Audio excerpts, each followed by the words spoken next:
friends, it's me over here at Cryptomentum, and in this video we're going to be talking about some updates to our crypto trading bot strategy that we started in January of 2025.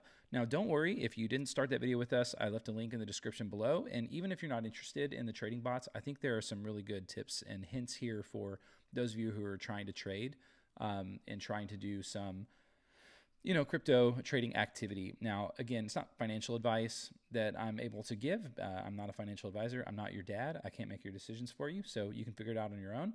Be a big boy or a big girl. But I'm going to show you what I've been doing and some updates that we've made. Hopefully it will help some of you out there that are getting into it with some tips and tricks like, oh, avoid this, and maybe to do, copy things that you like. Don't avoid the things that didn't work so well. We're going to be focusing on the bot that we set up using CryptoHopper. And again, there's a link to that video and a link to CryptoHopper in the description below.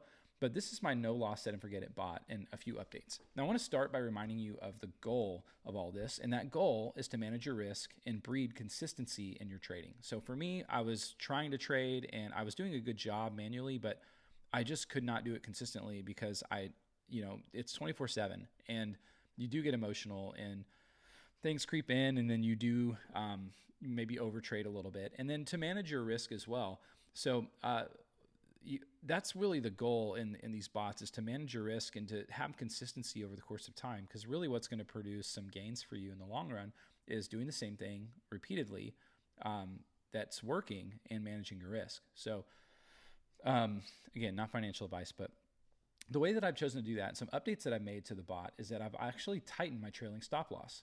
So trailing stop loss, if you're new to this kind of terminology, is it arms and it's triggered whenever a trade goes up a certain percent, and you set that percent, and then it's going to be selling. It arms the stop loss, and if it continues to go up, you're going to capture the upward gain. But if it goes down, you have a setting where essentially you'll capture some type of gain, hopefully.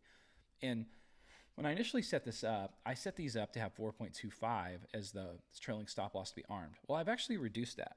I've actually reduced that to 3.85. And the reason that I've done that is really there's a few factors in it. One, my goal is frequency, not max percentage on each trade. So I don't care if a token pumps 20, 30% in a day. That's great, but that's really hard to pick using a bot like this. You don't know which tokens are going to do that when you're just looking at the charts. So I don't have that set up here, and that's not really the purpose of the bot. The bot is to be frequent and consistent about these gains. And so I'm comfortable losing some of that upside just to make sure that it's profitable consistently. And because of that, you need to know my true goal was never really 4.25, it was really 3%. And I'll show you why. There's two things that we need to account for here, and this is really where I've been trying to go. And I think as I optimize these, the bot is performing a lot better. And so I would say optimize these as you can, but let's get into it. Right here, you'll see I set this up using Coinbase Advanced, and so you'll see here we have the maker and taker fees here. Now this bot, I had a small position on it, and it's only been trading for 25 days, but it moved from this intro pricing, if you can see that, to intro 2 to this advanced one. So this is where it is now. And so my taker fees have gone down drastically. Like if you see here, when we started, you were looking at 1.2% per trade. And that means that every trade on both ends, the max that you'd be paying that you want to account for is 2.4%, which means that unless you make 2.4% on the trade, like 2.4% on your bot is breaking even. And so really I need my bot to make 4 to 5% to really get up to that amount. So I was sacrificing a little bit just to get out of that intro phase.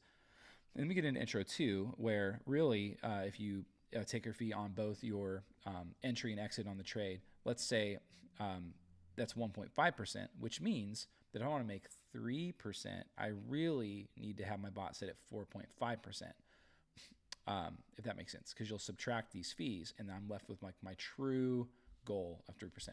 Now I've moved up in the advanced one tier, which means that my trading fees have gone, my spot fees have gone down to 0.4, and so now I've moved my my stop loss to 3.85. Now the reason I've done that is because now I know that my true goal is 3%. That after my fees, that's going to be about an average I'm going to make. Now, some trades I'm going to make more, some trades I'm going to make less, because it might get to 3.8 and then it might trigger the stop loss at like 3.2 and it goes down. But I'm still in a good range, and most of my trades, 90% of my trades, are going to be profitable here using that. So I would say, as you're able to scale the spot, one of the things you can do to update it in any strategy is to look at your trailing stop loss to see how it's performing. And I've wanted to tighten mine, but that's only part of it. The other part is concerning the actual indicator that we're using, which is the MACD. If you're using the MACD indicator, what you know likely, or what you need to know, is that it's a lagging indicator. So that means that by the time the MACD crosses and you see a bullish signal on that, the move is already happening or has happened. And so what that means is that the majority of that move has already happened, so you're not going to capture all of it. So when you move your trailing stop loss settings down, you're actually likely to capture more, or you're actually going to get closer to your goal, because it's a stretch. Like going from 3 to 5% is kind of a stretch. So if I have a lagging indicator tell me that this token is a good buy, and then I buy it, and it needs to really move to move up an additional 5%. And so this is why, in this no loss bot that we use, we actually don't sell for a loss. And what I've said is the whole time is that you need to be focusing on tokens. These are just examples. I'm not necessarily trading all these, but you need to be trading things that you actually have conviction on, because you might be holding them for a bit. And that's really important. I'm going to keep buying Bitcoin probably for the rest of my life. And so I don't care if I actually catch a bag and I'm down, quote unquote, down 10% on Bitcoin. I'm going to keep buying Bitcoin. And so to me, I'll buy it now and hold on to it for a while. So it's a conviction play, and that's important when it comes to this. But the combination of really your fees getting reduced, which is what happened for me, and looking at this trailing or lagging indicator confirmation in the way we set up the bot. If you're using those indicators, many times they are lagging, and so it's important that you get consistent and frequent with your goal. Not that you try to maximize every single trade, because if you do that, you're going to be focused on the wrong thing, and you're not actually going to grow it. You're going to be working so hard to try and figure out every single move in the market. It's just not going to work. And then your bot is just not set up for that. So that's a few updates that I have for you. Now, one final update on this bot is that I actually had a dollar cost average setting, and I got into some doo-doo here, because the way that I had this thing set up is I went to my DCA settings down here, and normally I would say the DCA trigger should be something like 15 or 20%, because those are common drops that you'll see in crypto, like 15-20% within even sometimes within a day. And while those pullbacks are very real, I got a little bit greedy here. And so my dollar cost average, I said, well, we're trending up, so I set my dollar cost average percent to 10. And what I actually did was my position size, I did a double down. And on the bot that I actually have set up, I actually had it set up to where it would multiple buy orders.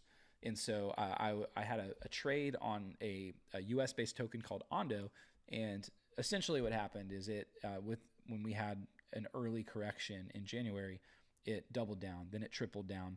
And I found myself going from like a $50 setup on a trade to like an $800 setup on a trade, and it was not great. And so I've actually moved my dollar cost average to be manual, so that I can kind of evaluate each of those. I don't necessarily want to DCA every single position all the time, because that might leave me out of some other trades, because I only have so much allocated to the bot that I'm running here. And unfortunately, in that scenario, I had almost a third of the portfolio put into that position, and I was just holding it longer than I wanted to. Now, eventually it came back and it sold, and it was fine. But again, consistency on the same things over the course of time. I'm not looking for those big giant sizes with big giant percentage gains. I'm looking for consistency here. And so I would just say, just like it says here, to watch out with your DCA settings. Make sure that you configure those in a way that you're comfortable with. For me, I just disabled this, but you can when you go to your dashboard, you actually can set up those. You can do a DCA right there in the dashboard. And so those are my updates for you. Hope you like the content. Hope it's helpful for you as you kind of grow in the crypto space. Thanks for watching, and I'll see you next time.